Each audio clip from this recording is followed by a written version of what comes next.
12টা মাসের নাম লিপিবদ্ধ আছে, এই কথা কোরআনে আল্লাহ দিয়েছেন। তার ভেতরে উত্তম বলা হয় বা পবিত্র বলা হয় আল্লাহর কাছে শ্রেষ্ঠ মাস যে 4টা, জিলহজ তার ভেতরে যেহেতু অন্যতম। আল্লাহ তাআলা বলেন, যালিকাদ দীনুল কাইয়্যিম ফালা তাযলিমু ফীহিন্না আনফুসাকুম ওয়া কাতিলুল মুশরিকিনা কাফাতান কামা ইউকাতিলুনাকুম কাফা ওয়া'লামু আন্নাল্লাহা মা'আল মুত্তাকিন। সূরা তাওবার এই আয়াত দিয়ে যে শিক্ষাটা আমরা নিতে পারি, রমজানের পরে সবচাইতে বেশি গুরুত্ব দিতেন নবীজি এই 4 মাসকে। তার ভেতরে অন্যতম হচ্ছে এই জিলহজ। আল্লাহ তাআলা বলেন, যালিকাদ দীনুল কাইয়্যিম, এইটাই হচ্ছে সুস্পষ্ট বা প্রতিষ্ঠিত দিন। দিন পৃথিবীতে দিন বলতে ধর্ম, দিন বলতে জীবন ব্যবস্থা, এরকম কিছু বোঝানো হয়। আমরা জানি 4,500-এর উপরে ধর্ম বা দিন তামাম দুনিয়ায় এখন মানুষ পালন করছে। তার ভেতরে আল্লাহর নিকট সবাই তার মালিককেই পেতে চায়। আপনি খ্রিস্টানদেরকে জিজ্ঞাসা করেন, তারাও হয়তো আল্লাহ বলে স্বীকার করে না, কিন্তু গড যারে বলে, গড বলতে আল্লাহকে বোঝানো হয়। হিন্দুদের কাছে যারা উগ্রপন্থী না, যে হিন্দুরা অন্তত এই যে উপাসনা করে, তাদের ধর্মীয় রীতিনীতি যেটা মেনে চলে, এদের কাছেও জিজ্ঞাসা করলে এরা একই কথা বলবে যে আমরা উপরওয়ালাকে পেতে চাই। অন্য যত ধর্ম আছে প্রত্যেকেই ঠিক যেখানে পৌঁছাতে চায় সে জায়গাটায় আসলে আমাদের আল্লাহ যাকে বলে আমরা মালিক বলি, যাকে রব বলে হিসাব করি, ওরাও তাই। এই জন্য 4,500 ধর্মের ভেতরে আমাদের মালিক যিনি, সবাই তো একজনের কাছে ধর্ণা দেয়, তো স্পষ্টভাবে হয়তো নাম বলে না। কোরআনে কারিমে আছে, আল্লাহ তাআলা বলেন, অন্যান্য যারেই নাম ধরে মানুষ ডাকুক না কেন, যদি বিপদে পড়ে তখন সরাসরি আমি ছাড়া আর কাউকে মানুষ ডাকে না। না, আমরা শুধু মনে করছি মুসলমানেরা বিপদে পড়লে, মুসিবতে পড়লেই আল্লাহর কথা স্মরণ হয়, ডাকে না। না, মানুষের ভেতরের অবস্থা এই।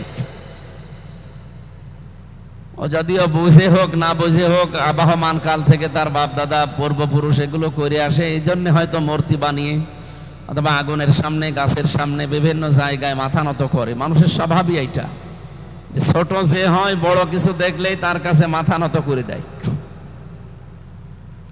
মানুষের এই স্বভাবটাকে আল্লাহ কাজে লাগাতে চেয়েছেন নামাজ দিয়ে। মানুষ যেহেতু ছোট বড় জিনিস দেখলেই মাথা নত করে, পৃথিবীতে আল্লাহু আকবার বলে যেহেতু শব্দ আরম্ভ হয় নামাজের, নামাজ আরম্ভ হয় কি দিয়ে? আল্লাহু আকবার দিয়ে। আর নামাজ শেষ হয় কি দিয়ে? সালাম দিয়ে। এখান থেকে একটা মাসলা বের হয়, একটু ভালো করে শোনেন। সেই কয়জনই আমরা এসেছি, যারা আসবে বসে যাবে ইনশাল্লাহ। নামাজ শুরু করা হয় তাকবীর দিয়ে, যেটা আল্লাহু আকবার, আর নামাজ শেষ হবে সালাম ফিরিয়ে। নামাজ শেষ হয়ে গেছে, এরপরে আর নামাজের কিছু বাকি নেই।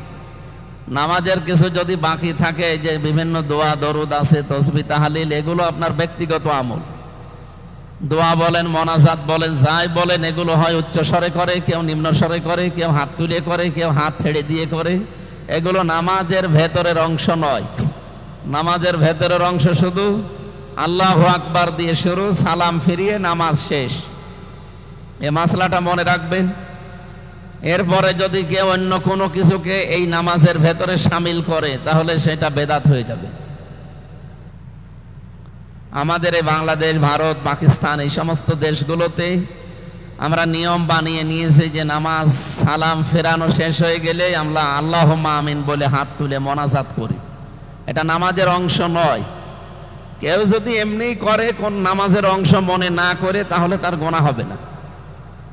কিন্তু কেউ যদি মনে করে যে না, আমার নামাজ হচ্ছে না, সালাম ফেরানোর পরও আমার এভাবে করা লাগবে, ইমাম সাহেব রব্বানা আতিনা ফিদ দুনিয়া হাসানা বলবে আর পেছনে সবাই আমিন আমিন বলবে, এইটা করাই লাগবে, না হলে আমার নামাজ হয়নি, তাহলে এটা বেদাত হয়ে যাবে।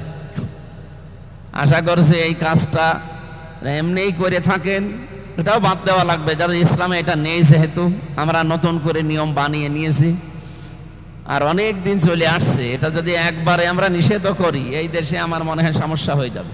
এই জন্য আস্তে আস্তে ইসলামে যেগুলো নেই ওই জিনিসগুলো আমরা তুলে দেওয়ার চেষ্টা চালাবো। তো আল্লাহু আকবার এই শব্দ দিয়ে নামাজ শুরু হচ্ছে। তাকবীর, তাকবীর মানে বড়ত্ব। কার বড়ত্বের ঘোষণা দেওয়া হয়? আল্লাহর। যেন পৃথিবীতে মানুষ আসার পরে আমরা যারা মুসলিম আছি তারা এই কথাটা মানুষের কানের কাছে নিয়ে শোনায়। ডান কানে যে আকামত, বাম কানে আকামত কেন দেয়? তাকে শোনাতে চায় যে এ পৃথিবীতে আসলে একটা ছোট্ট জগৎ থেকে তোমার কাছে ওইটাই বিশাল জগৎ মনে হচ্ছিল। মায়ের পেটের ভেতরে কয়েক ইঞ্চি জায়গা, এইটাই মনে হয়েছে যে বিশাল জগৎ। এরপরে যে জগতে আসলে এটা কিন্তু ওর তুলনায় কোটি কোটি গুণ বড়।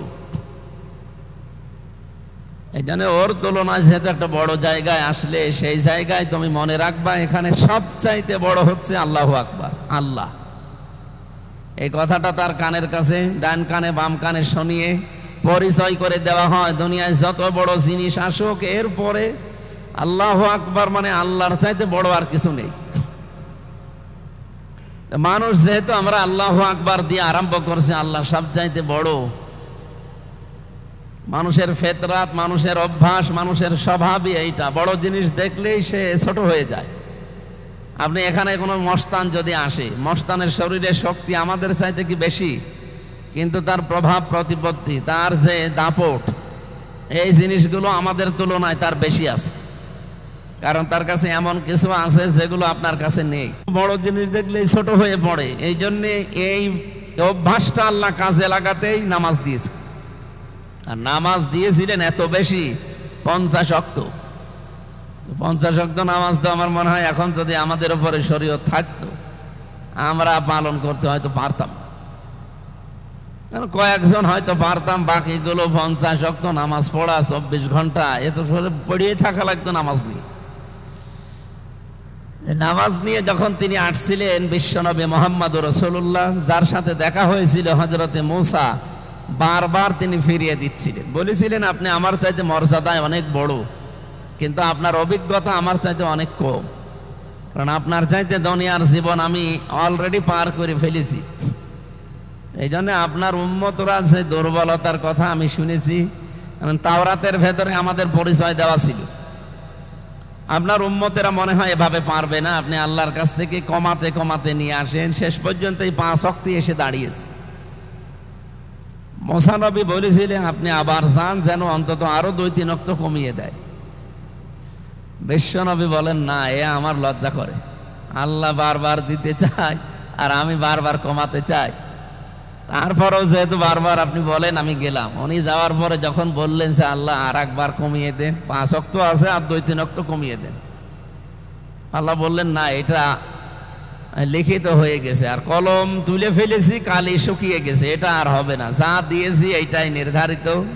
কিন্তু শুনে নাও, আমি কিন্তু 50 ওয়াক্তই লিখেছিলাম, তোমার শুধু কনসিডারের কারণে আমি কমাতে কমাতে এ পর্যন্ত আসলাম। তুমি না হয়ে অন্য কেউ আসলে আমি এভাবে কমাতাম না, যেহেতু কমিয়ে ফেলেছি। আর আমার লিখিত আগেই হয়েছিল 6 মাস সিয়াম সাধনা করা লাগবে, রোজা রাখা লাগবে আর 50 ওয়াক্ত নামাজ পড়া লাগবে। তোমারে বারবার বলার কারণে যেহেতু আমি কমিয়েছি, লেখা তো ছিল 50, ওই 50ই থাকবে।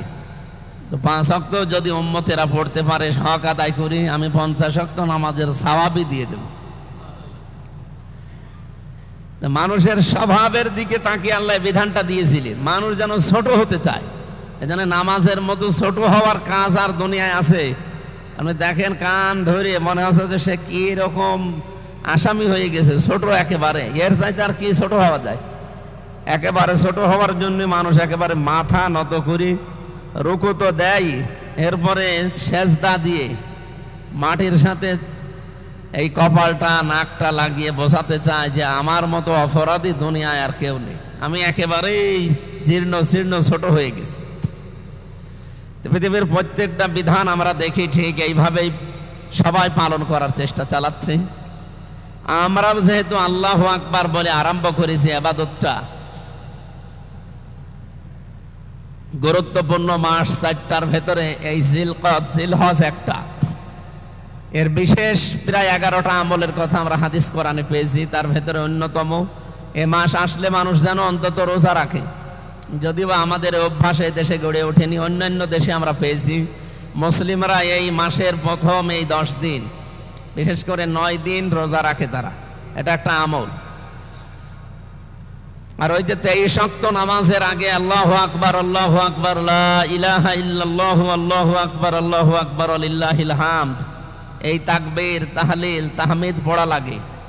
এটা শুধু ওই 23 ওয়াক্তের জন্য না, ওটা তো মাস্ট বি পড়াই লাগবে, ওটা ওয়াজিব, না পড়লে গুনাহ হবে।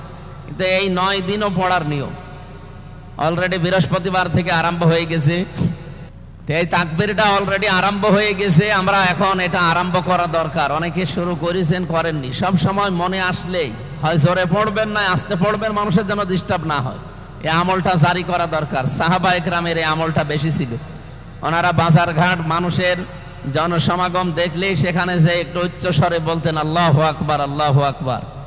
মানুষ মনে করতো যে না, এই আমল আরম্ভ হয়ে গেছে। আর যার কাছে সব সময় আল্লাহু আকবারের শব্দটা থাকে, তার কাছে শয়তান ওই পর্যন্ত আসতে পারে না। সে মানুষ শয়তান হোক আর জিন শয়তান হোক। যেহেতু শয়তান আমাদের প্রকাশ্য শত্রু, প্রকাশ্য শত্রু বলা হয় কোরআনে কারিমে শয়তানকে, অথচ আজ পর্যন্ত আমরা কেউ শয়তানকে দেখেছি? তাহলে প্রকাশ্য শত্রু বললেন কেন? ইন্নাহু লাকুম আদুউম মুবিন, অবশ্যই তোমাদের জন্য শয়তান প্রকাশ্য শত্রু। তা আজ পর্যন্ত শয়তানকে কেউ আমরা দেখিনি। ওটা কেমন হয় দেখতে, দেখা গেছে কোনোদিন? আর তার কাজ কারবার দেখা যায়। শয়তানি যে কাজ কারবার আছে, এগুলো যখন মানুষ করে তখন বোঝে যে এটা মানুষের কাজ নয়, এটা শয়তানের কাজ। এই যে অপচয় করা, এটা মানুষের কাজ নয়, এটা শয়তানের কাজ। ইন্নাল মুবাজ্জিরিনা কানু ইখওয়ানাশ শায়াতিন ওয়া কানা শাইতানু লিরাব্বিহি কাফুরা। অবশ্যই অপচয় করা, অপব্যয় করা, এটা হচ্ছে শয়তানের কাজ। আর শয়তান ছিল তার প্রভুর প্রতি অকৃতজ্ঞ। এটা শয়তানের ভাই বলে আখ্যা দিয়েছেন আল্লাহ কোরআনে। পৃথিবীতে যত পাপের কাজ আছে, কোন পাপ কাজ করলে আপনি শয়তান হয়ে গেছেন, শয়তানের ভাই হয়ে গেছেন, এরকম কথা কোরআন হাদিসে নেই। এই একটাই আয়াত আছে যে অপচয় যারা করে এরা শয়তান না, শয়তানের ভাই হয়ে গেছে। শয়তানের ভাই মানে কি? ও শয়তানি। অপচয় করা থেকে বিরত থাকা, কারণ এটা কাজ মানুষের না, এটা শয়তানের। এরপরে অশ্লীলতা ছড়ানো। আল্লাহ যাকে যে অবস্থায় বানিয়েছেন তাকে শালীনতা বজায় রাখা লাগবে। এটা যারা বজায় না রেখে নিজেদের গোপন বিষয়গুলোকে উন্মুক্ত করে মানুষের সামনে, এটা মানুষের কাজ না, এটাও শয়তানের কাজ। জান্নাত থেকে আদম আর হাওয়াকে শয়তান বের করে দেবে, এইটা তার উদ্দেশ্য ছিল না। তার উদ্দেশ্য ছিল যে তাদেরকে অশ্লীলভাবে প্রদর্শন করা হোক, তাদের যে সমস্ত অঙ্গ প্রত্যঙ্গগুলো ঢাকা আছে, গোপন করা আছে, এগুলো যেন উন্মুক্ত হয়। তাহলে কি বুঝলেন এখান থেকে? মানুষের যে সমস্ত বিষয় গোপন রাখা দরকার, পুরুষের ক্ষেত্রে পুরুষদের, মহিলাদের ক্ষেত্রে মহিলাদের, তাদের নির্ধারিত জায়গাগুলো ঢেকে রাখার যে বিধান আছে কোরআন হাদিসে, এইগুলো যখন উন্মুক্ত হয়, মানুষকে দেখিয়ে যারা আনন্দ পায়, তারা যেন বিশ্বাস করে ও আর মানুষ নেই, ও কি হয়ে গেছে। আমাদের পুরুষের নাভি থেকে হাঁটু পর্যন্ত এটা ঢেকে রাখা লাগবে যদি আপনার কাছে পোশাক থাকে। এটা নফল না, এটা সুন্নাত না, এটা ফরজ। নামাজ পড়া যেমন ফরজ, এই জায়গা থেকে পর্যন্ত ঢেকে রাখা কি? এটা পুরুষের জন্য, আবু হানিফা রহমতুল্লাহ আলাইহির মাযহাব বা মত অনুযায়ী।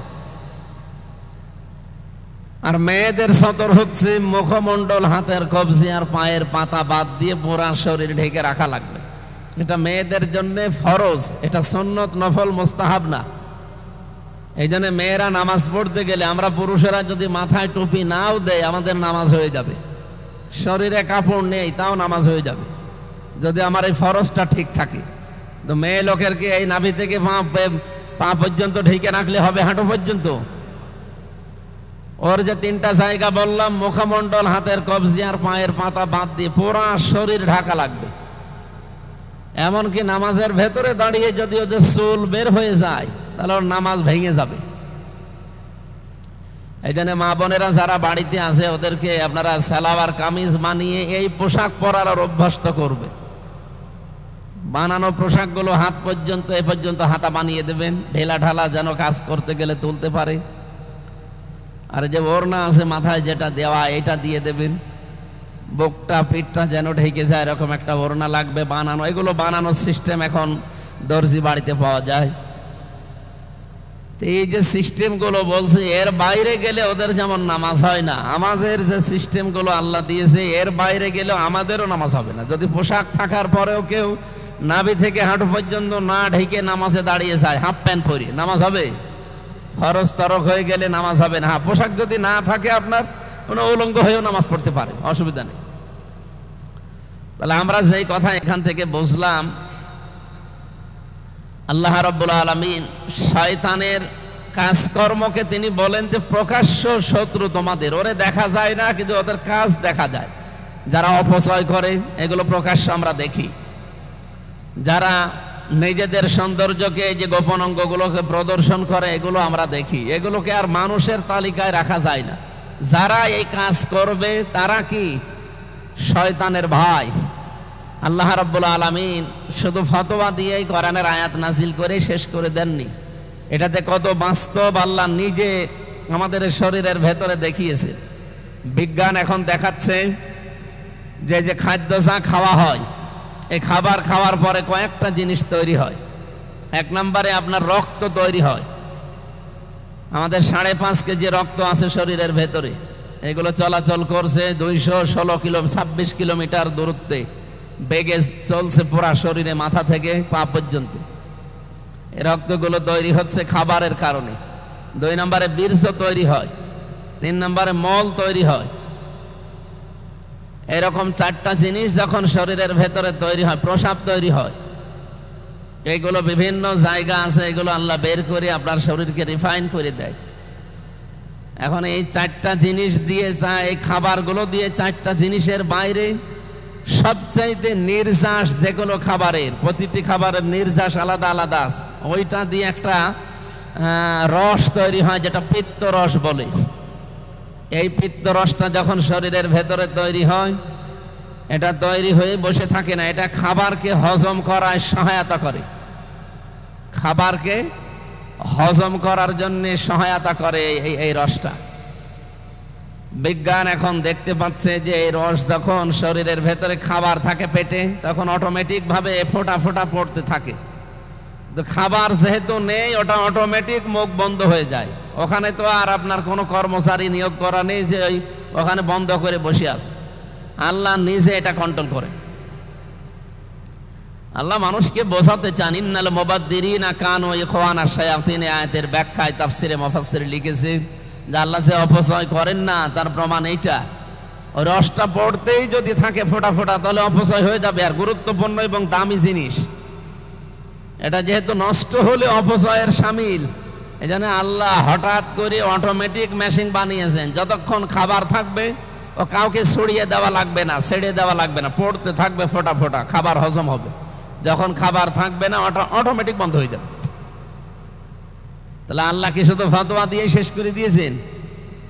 উনি কাজ করে দেখিয়েছেন যে পৃথিবীতে কোনো জিনিস আমি অপচয় করি না। তাহলে যারা অপচয় করেছেন, প্রয়োজনের অতিরিক্ত কিছু করার নাম অপচয়। এদিকে তাকান, প্রয়োজনের অতিরিক্ত কিছু করার নাম কি? আমরা এই 54 বছর এই অপচয়ের দৌড়বে শান্তিতে পড়ি আছে। অপচয় যদি রোধ করা যেত না, বাংলাদেশটা দাঁড়িয়ে যেত। আমি কয়েকদিন আগে মালয়েশিয়া গিয়েছিলাম, ওরা দাঁড়িয়ে গেছে 2004 সালের পর থেকে। কেন দাঁড়িয়ে গেছে? কারণ ওই দেশে এই অপচয়, যেটা আমরা যে অন্য ভাষায় দুর্নীতি বলি, মেরে খাওয়া বলি, নষ্ট করা বলি, এইটা নেই। যার যে দায়িত্ব আছে ওইটা সে পালন করবে, এবং পালন করতে গিয়ে যদি কোনো জায়গায় 2 নাম্বারই পায়, সে যত বড় লোক হোক তারে আর বাঁচিয়ে রাখবে না, ওই সময় মেরে ফেলবে।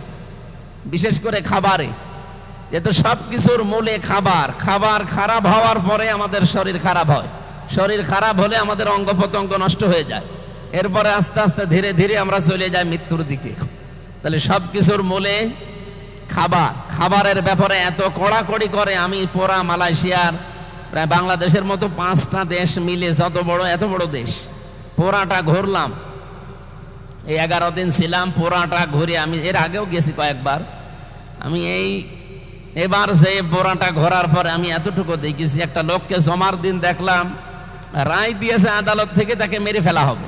কি হয়েছে কি, ওই দেশে বাংলাদেশি যারা আছে তারা বলতে চায় যে এখানে এই লোকটা ব্যবসায়ী, এই খাদ্যের ভেতরে ভেজাল দিয়েছিল। আর দেশের নিয়মই হচ্ছে খাদ্যে ভেজাল দিলে যদি ধরা পড়ে তাহলে তার কোনো মাপ নেই। ধরা পড়লে সাক্ষ্য প্রমাণ হয়ে গেলে মেরে ফেলা লাগবে, 3 দিনের ভেতরে তাকে মেরে ফেলবে। এই জন্য আজকে জমার দিন, এটা বুধবারের ঘটনা। বুধবারে ধরা পড়েছিল, বুধ, বৃহস্পতিবারে, শুক্রবারে 3 দিন তারা পর্যবেক্ষণ করে সাক্ষ্য প্রমাণ পেয়ে গেছে যে হ্যাঁ এই খাদ্যে ভেজাল দিয়েছে। খাদ্যে ভেজাল কি, এই যে তেল দিয়ে বিভিন্ন জিনিস তৈরি করে হোটেলে, এই যা বানাবেন ওই দিনই শেষ, ওটা পরবর্তী দিন আবার যে নতুন করে তৈরি করবেন ওইটা দিয়ে তো ওর যে নির্ধারিত সীমা পার হয়ে যায়। ওই তেল দিয়ে আবার নতুন করে জ্বালিয়ে কোনো জিনিস বানাবেন, ওটার দ্বারা খাবার নষ্ট হবে। ওই খাবার খেলে আপনার শরীরে অঙ্গ প্রত্যঙ্গগুলো খারাপ হবে। ওরা ওই দিকে খেয়াল করে ও এরকম কাজ করেছিল এই ব্যবসায়ী বা এই হোটেলওয়ালা, যে একদিনের জিনিস আর একদিন চালাতে গিয়েছে, ধরা পড়ে গেছে। পরীক্ষা নিরীক্ষা করেছে 3 দিন একাধারে পর্যবেক্ষণ করে, ওর পেছনে লোক লাগিয়ে সব দেখেছে হ্যাঁ ও এই কাজই করে। তখন তারে রায় দিয়েছে যে আদালত থেকে মেরে ফেলে। এখন মেরে ফেললেই তো হচ্ছে না, এটা তো মানুষকে দেখানো লাগবে। এই জন্য জমার দিন কেন্দ্রীয় মসজিদ যেটা, সেই সুলতান মসজিদে গিয়েছিলাম, ওই জায়গায় দাঁড়িয়ে সবার সামনে এই বিচারটা যদি করে, হাজার হাজার মিডিয়া, টিভি, যারা বিভিন্ন মিডিয়ার লোকজন নিয়ে এসে সারা দেশে ওটা ছড়িয়েছে যে খাদ্যে ভেজাল দিলে কিন্তু এই সমস্যা।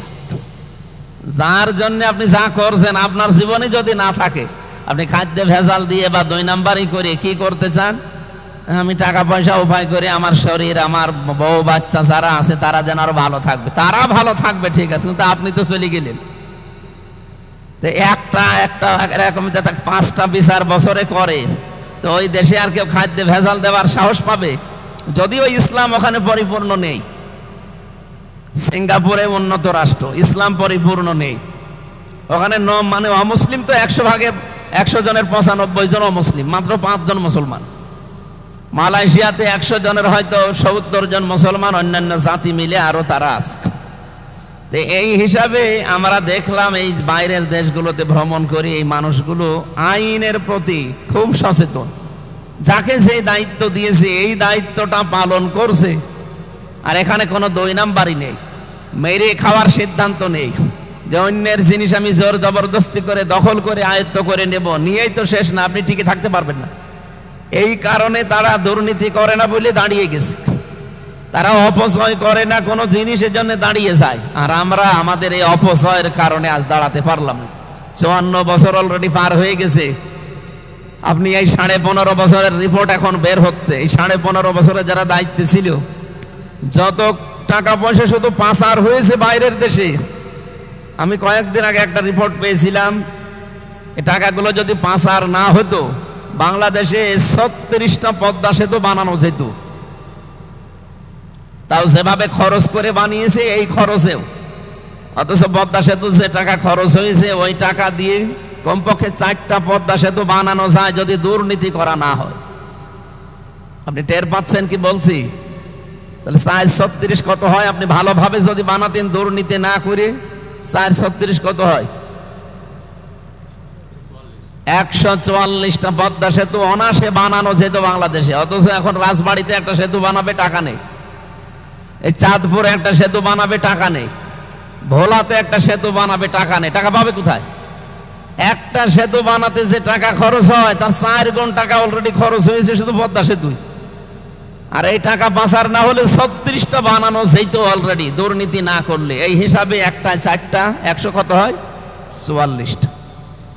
দ্বিতীয় নম্বর যে মেট্রো রেল দেখতে পাচ্ছেন, 338টা মেট্রো রেল বানানো যেত যদি টাকা পাচার না হতো।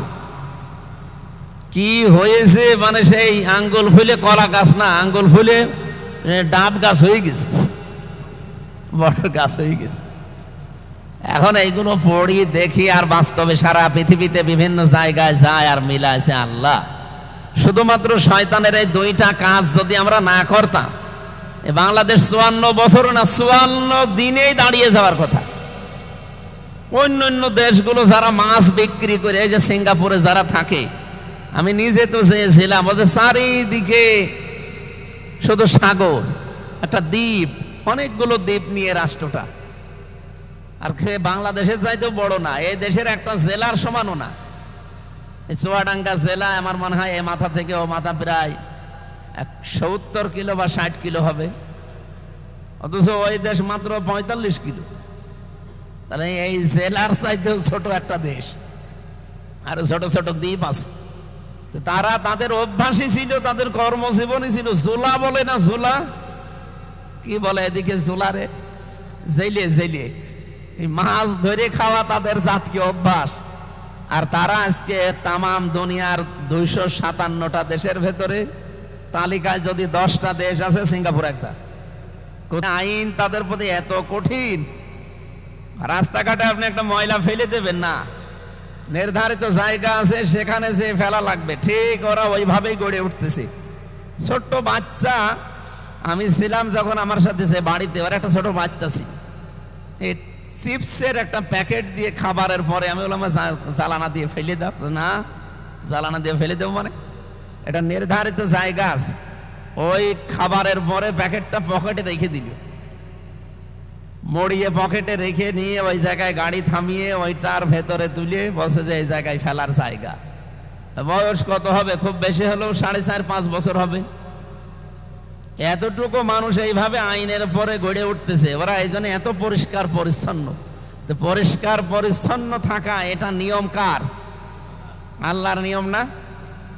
নবীজি জানিয়েছেন আত-তুহুরু শাতরুল ঈমান, পরিষ্কার পরিচ্ছন্ন পবিত্র থাকা এটা কিন্তু ঈমান না, শুধু ঈমানের অর্ধেক। আমরা বলি যে ঈমানের একটা শাখা, ঈমানের শাখা তো 77টার উপরে আছে, ঈমানের শাখা বলা হয় না। পরিষ্কার পরিচ্ছন্ন থাকা এটা কিন্তু ঈমানের অর্ধেক বলা হয়, নিসফুল ঈমান বলা হয়েছে। এরা নবীর কথাকে মেনে চলে কিন্তু নবীকে বিশ্বাস করে না, এই জন্য তারা দাঁড়িয়ে যাচ্ছে। আমরা নবীকে বিশ্বাস করি যে নবী একজন এসেছিল, কিন্তু নবীর জীবনের কর্মকাণ্ডগুলো আমাদের জীবনে নেই। নবীজি অশ্লীলতা ছড়াননি, উনি জীবনে অপচয় করেননি, উনি জীবনে কোনোদিন অপবিত্র হয়ে থাকেননি, কিন্তু আমরা তাকে বিশ্বাস করি, তার কথাগুলো আমাদের জীবনে আমরা মানি না, এই জন্য আমরা আরো নিচের দিকে চলে যাচ্ছি। আজ যদি সত্যি এভাবে মেনে চলতে পারতাম, যেহেতু ইসলাম এটা জালিকাদ দীনুল কাইয়্যিম বলা হয়, এটা সুস্পষ্ট এবং নির্ধারিত দিন, পৃথিবীর সব দিনের তুলনায় আল্লাহর কাছে এইটাই গুরুত্বপূর্ণ বিধান, জীবন ব্যবস্থা, দিন, ধর্ম যাই বলেন। ফালা তাজলিমু ফীহিন্না আনফুসাকুম, এই মাস যেহেতু আমরা পেয়েছি জিলহজ মাস, আল্লাহ বলেন তোমরা এই মাসগুলো পেলে নিজের উপরে জুলুম করবা না। নিজের উপরে জুলুম কি?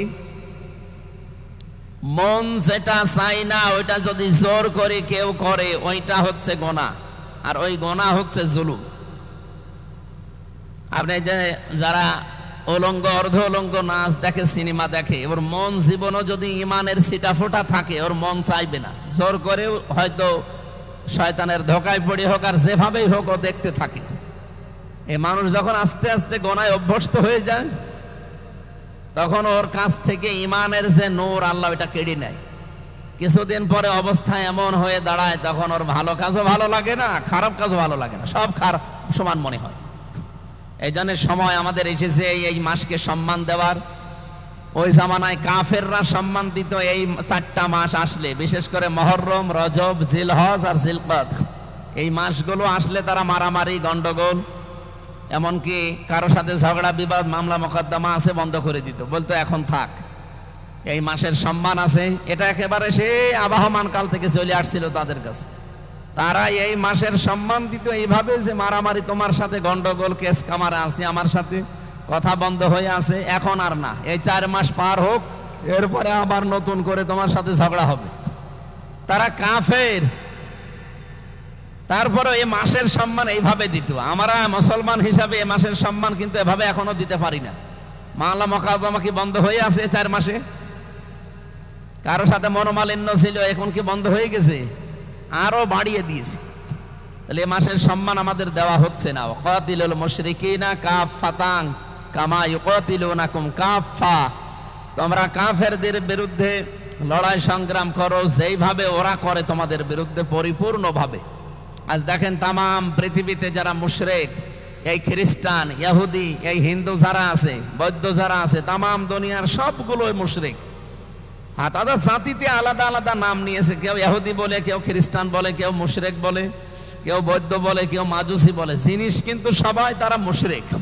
না, আল্লাহকে যারা অন্য কারো সাথে যুক্ত করে তারা কি বলেন বলেন? মুসলমানদের ভেতরেও মুশরিক কারা? না, মুশরিক হচ্ছে তারা যারা আল্লাহ যেটা পারে ওইটা অন্য কেউ পারে এই বিশ্বাস করে। কথা বোঝা যায়নি? আল্লাহ যে বললেন কাতিলুল মুশরিকিনা, তোমরা লড়াই করো, সংগ্রাম চালাও, তাদের সাথে তোমরা কতল করো। কতল একেবারে সর্বোচ্চ পর্যায়, সংগ্রাম, আন্দোলন, লড়াই চালাও তাদের বিরুদ্ধে যারা মুশরিক। কিভাবে চালাবা? কামা ইউকাতিলুনাকুম কাফা, যেভাবে তারা চালাচ্ছে তোমাদের বিরুদ্ধে। এটা তো ইহুদি, খ্রিস্টান, হিন্দুদের বাদই দিলাম, মুসলমানদের ভেতরে হাজারো মানুষ এখন আমরা মুশরিক হয়ে গেছি। আর মুশরিকদের সবচাইতে বড় কাজ কি? আল্লাহু ইয়াজতাবি ইলাইহিনা। মুশরিকদের সবচাইতে বড় কাজ হচ্ছে দুনিয়াতে আনাকিমুদ্দিন ওয়ালা তাতাফাররাকু ফি কাবুরু আলাল মুশরিকিনা মা তাদউহুম ইলাই। সূরা শুরার 13 নম্বর আয়াতের মাঝের অংশে আছে আল্লাহ তাআলা বলেন, হে নবী, আমি আপনাকে সহ পৃথিবীর প্রতিটি নবীকে এই নির্দেশ দিয়েছিলাম যে আমার জমিনে আমার বিধানগুলো কায়েম করেন। বাংলাদেশে 92 ভাগ আমরা মুসলমান। কত ভাগ বলেন বলেন? রাজনৈতিক আদর্শ আমাদের এক একজনের এক একটা থাকতেই পারে, কিন্তু আমরা যে মুসলমান 92 ভাগ, এর ভেতরে কোনো তো সন্দেহ আছে না। আমরা পরিচয়, একজন আমাকে যদি কেউ বলে যে আপনি কি মুসলমান না খ্রিস্টান, আমি কি জীবনে খ্রিস্টান বলতে পারবো? বলেন বলেন? এমনকি কাদিয়ানিরাও মুসলমান পরিচয় দেয়, যদিও তারা মুসলমান না। কারণ মুসলমান হওয়ার জন্য যে সমস্ত বিষয়ে বিশ্বাস করা লাগে তার ভেতরে তারা নবীকে মানে না। তাদের নবী আবার আলাদা একজন আছে, গোলাম আহমদ কাদিয়ানি। এই কারণে তারা কাফের। ওরা যে কোরআন শরীফের সব অস্বীকার করে তা কিন্তু না। কাদিয়ানিরা কোরআন শরীফের একটা আয়াতের 3 ভাগের 1 ভাগ মানে না। সূরা আহজাবের 40 নম্বর আয়াতের মাত্র একটা শব্দ 4টা অক্ষর দিয়ে বানানো, এই শব্দটা ওরা মানে না। মা কানা মুহাম্মাদুন আবা আহাদিম মির রিজালিকুম ওয়ালাকিন রাসূলুল্লাহি ওয়া খাতামান নাবিয়্যিন, এই একটা আয়াত। এই আয়াতের 3 ভাগের 1 ভাগ মা কানা মুহাম্মদ ঠিক আছে, আবা আহাদিম মির রিজালিকুম এটাও ঠিক আছে, যে মুহাম্মদ সাল্লাল্লাহু আলাইহি ওয়াসাল্লাম একজন ছিলেন, তিনি কোনো অ্যাডাল্ট পুরুষের পিতা না, তিনি ছোট ছোট মানুষের পিতা ছিলেন। এখানে আল্লাহ সিবিয়ান না দিয়ে রেজাল দিয়েছেন। সিবিয়ান মানে ছোট ছোট বাচ্চারা, আর রেজাল মানে প্রাপ্ত বয়স্ক পুরুষ। নবীজি কোনদিন এই পৃথিবীতে প্রাপ্ত বয়স্ক কোন পুরুষের পিতা ছিলেন? উনি পিতা ছিলেন, কিন্তু ছোট ছোট বাচ্চাদের পিতা। উনি ছোটকালেই সব ছেলেকে হারিয়ে ফেলেছিলেন, ওনার মেয়ে বেঁচে ছিল। এই জন্য আল্লাহ এখানে নিসা দেয়নি, আল্লাহ দিয়েছেন রেজাল। আপনি কাদিয়ানি এলাকায় আছে কিনা আমি জানি না, যদি থাকে তাদের কাছে জিজ্ঞাসা করেন যে কোরআন শরীফ হ্যাঁ আল্লাহর কিতাব, কোরআনে আয়াতগুলো হ্যাঁ আল্লাহ পাঠিয়েছে, এই আয়াতের ভেতরে যে 3টা বিধান আল্লাহ দিলেন, যে মা কানা মুহাম্মদ এ পর্যন্ত, আবা আহাদিম মির রিজালিকুম, আবা মানে পিতা, তোমাদের পিতা নন, তিনি পুরুষের মানে প্রাপ্ত বয়স্ক পুরুষের পিতা নন। হ্যাঁ, এটাও আমরা মানি। ওয়ালাকিন রাসূলুল্লাহ, তিনি রাসূল ছিলেন, হ্যাঁ এটাও ঠিক আছে। খাতামান নাবিয়্যিন, এই যে খ আলিফ তা মিম 4টা অক্ষর, তিনি যে শেষ নবী, উনি নবী ছিলেন ঠিক আছে, কিন্তু শেষ নবী না, এটা মানি না। ওদের কাছে শেষ নবী গোলাম আহমদ কাদিয়ানি যেটা আছে। এখান থেকে গুরুত্বপূর্ণ একটা বিধান আমরা কিন্তু অলরেডি জেনে ফেললাম, যে ওরা মাত্র কোরআনের 6666টি আয়াতের 1 আয়াতের 3 ভাগের 1 ভাগ, 1 ভাগও না, মাত্র একটা শব্দের 4টা অক্ষর মানে না। এই জন্য ওরা কি এই এলাকায় যারা মুসলমান আছেন কোন কাদিয়ানির সাথে আত্মীয়তা করেন? করে? এলাকায় কাদিয়ানি আছে? আমার মনে হয় জেনে শুনে কেউ করবে না, না হয়তো কোনো স্বার্থে পড়ে হোক অথবা কোনো চাপে পড়ে হোক, অন্য কোনো সমস্যা থাকতে পারে, জেনে শুনে জীবনেও কেউ করবে না। তাম পৃথিবীতে সব আলেমরা একমত যে কাদিয়ানিরা কাফের। ওরা কি? সবাই বলেন। এটা রেকর্ড হচ্ছে, তামাম দুনিয়া যাচ্ছে, আপনি সেটা টের পাচ্ছেন কি বলছি? আল্লাহ বলেন এই যে মুশরিকদের সাথে তোমরা সর্বাত্মক ভাবে লড়াই করো যেভাবে ওরা করে। এখন মুশরিকদের মাঝে এই গুরুত্বপূর্ণ মাসে আপনি কিভাবে লড়াই করবেন? মুশরিক খুঁজে আমরা পাই না। মুশরিক তারা যাদেরকে আপনি দিন কায়েমের জন্য আল্লাহর বিধান কায়েমের কথা যখনই বলতে যাবেন, ওরা নামে মুসলমান দাবি করবে, মুসলমানের নিয়ম নীতি কাজকর্ম যা আছে এগুলো পালনও করবে, কিন্তু যখন বলা হয় ব্যক্তি পরিবার সমাজ রাষ্ট্রে আল্লাহর বিধান কায়েম করা লাগবে, হে নবী আপনি দেখবেন কাবুরা আলাল মুশরিকিন মা তাদউহুম ইলাই। আপনি যেদিকে মানুষকে ডাকতে চাচ্ছেন এই কথা শুনলে সবচাইতে বেশি খারাপ লাগবে, মন খারাপ হবে মুশরিকদের। আমরা জানো মুশরিকই তো নেই, আমরা তো 92% মুসলমান। মুশরিক তো মুসলমানদের ভেতরে তারা যে মানুষগুলো আল্লাহ যেটা পারে ওইটা অন্য কেউ পারে এই বিশ্বাস করে। আল্লাহ কি পারে বলেন তো? না না, আল্লাহ সব পারে বললে হবে? আল্লাহ কি পারে? সন্তান দিতে পারে কে? পৃথিবীর অন্য কেউ পারে? যদি কেউ বিশ্বাস করেন যে না এই পানি পড়ায়ও কাজ হয়, অথবা ওই যে কবরের কাছে গেলেও হবে, কোন পীর সাহেব দোয়া করে দিলেও হবে, এইরকম বিশ্বাস করলে সে কি? এই পৃথিবী বানিয়েছে কে? এখানে অন্য কোনো মানুষ বা অন্য কোনো কারো বিধান যদি কেউ প্রতিষ্ঠা করতে চায়, যেহেতু পৃথিবী বানিয়েছে আল্লাহ, আমরা বিশ্বাস করি। আর এখানে নিয়ম নীতিও চলতে পারে কার? কোরআনে 918 জায়গায় এরকম কথা আছে, আলা আলাহুল খালকু ওয়াল আমরু, বানিয়েছি আমি, এখানে সিদ্ধান্ত চাপিয়ে দেবে কে? আল্লাহর আইন বাদ দিয়ে অন্য কোনো আইন চলতে পারে না। যদি কেউ চালাতে চায় সে কি? এবার বলেন বাংলাদেশে মুশরিক আছে কিনা? যে আমি পয়েন্টে পয়েন্টে নিয়ে আসলাম, আপনি হিসাব করে দেখেন মুসলমান 92%, শেষে মুশরিক হয়ে যাবে 92%। এই জন্য এদের কাছে দিন কায়েমের কথা বললে, আল্লাহর বিধানের কথা বললে এদের রাগ হয়। এরা তখন দুনিয়ার কাজ মনে করে, এটা ঝামেলা। আরে এটা যে আসল কাজ, কাবুরা আলাল মুশরিকিনা মা তাদউহুম ইলাই। হে নবী ওদেরকে আপনি যেদিকে ডাকেন ওরা তো আসবে না, কারণ ওরা কি? দিন কায়েমের কথা বললে মুশরিকদের খারাপ লাগে। আপনার খারাপ লাগে কেন? কারণ আপনার ভেতরে শিরিকের চিহ্ন আছে। আমি আশা করে বোঝাতে পেরেছি। এই জন্য মুশরিক এদের বিরুদ্ধে এই মাসের দায়িত্বই হচ্ছে গুরুত্বপূর্ণভাবে এদের পেছনে লেগে থাকা। ওরা যেভাবে আজ তামাম দুনিয়া ক্যাপচার করছে। সম্মানিত মুসল্লিরা, এই মাসটা এসেছে 2 দিন হয়েও গেল, চলেও যাবে, কিন্তু এই মাসের যে শিক্ষা 11টা আমরা এখনো একটাও নিতে পারি নাই। আপনি গত বৃহস্পতিবার থেকে, এই যে 2 দিন আগে চলে গেল, কালকে বৃহস্পতিবার থেকে আরম্ভ হয়েছে যে তাকবীরটা, একবারও পড়েছেন?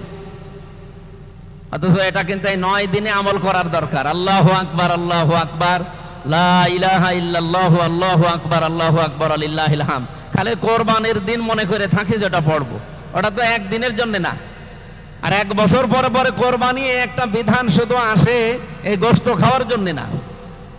কিছু কিছু মানুষ প্রশ্ন করে যে হুজুর বেনামাজির সাথে ভাগ দেব। আরে ভাগের কথা বাদ দেন, বেনামাজির সাথে ভাগ দেওয়া তো অনেক দূরের কথা। পড়া কোরআন শরীফ পড়ে কোন জায়গায় আপনি পাবেন যে আগে কোরবানি করো এরপরে নামাজ পড়ো? আছে?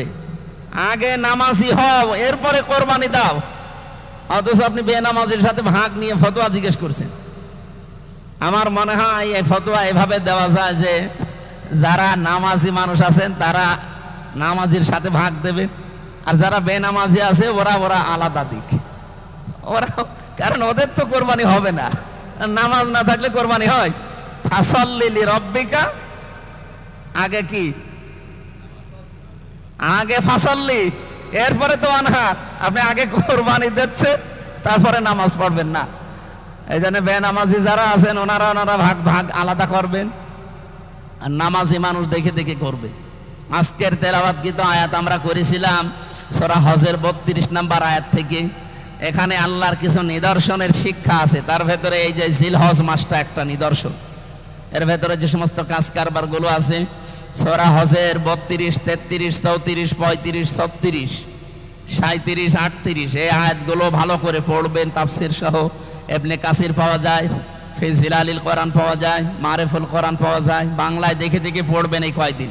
এর ভেতর নিয়ম নীতি লেখা আছে, এগুলো মিলাবেন। আমাদের যেহেতু সময় বেশি হয়ে গেছে, আমরা আজকে আর কথা বলতে চাচ্ছি না। যতটুকু বললাম আল্লাহ এই মাসের গুরুত্ব অনুধাবন করে আমল করার তৌফিক দিন, আমিন। আসসালামু আলাইকুম ওয়া রাহমাতুল্লাহ। সুন্নত যদি না পড়েন সুন্নত পড়ে নেন।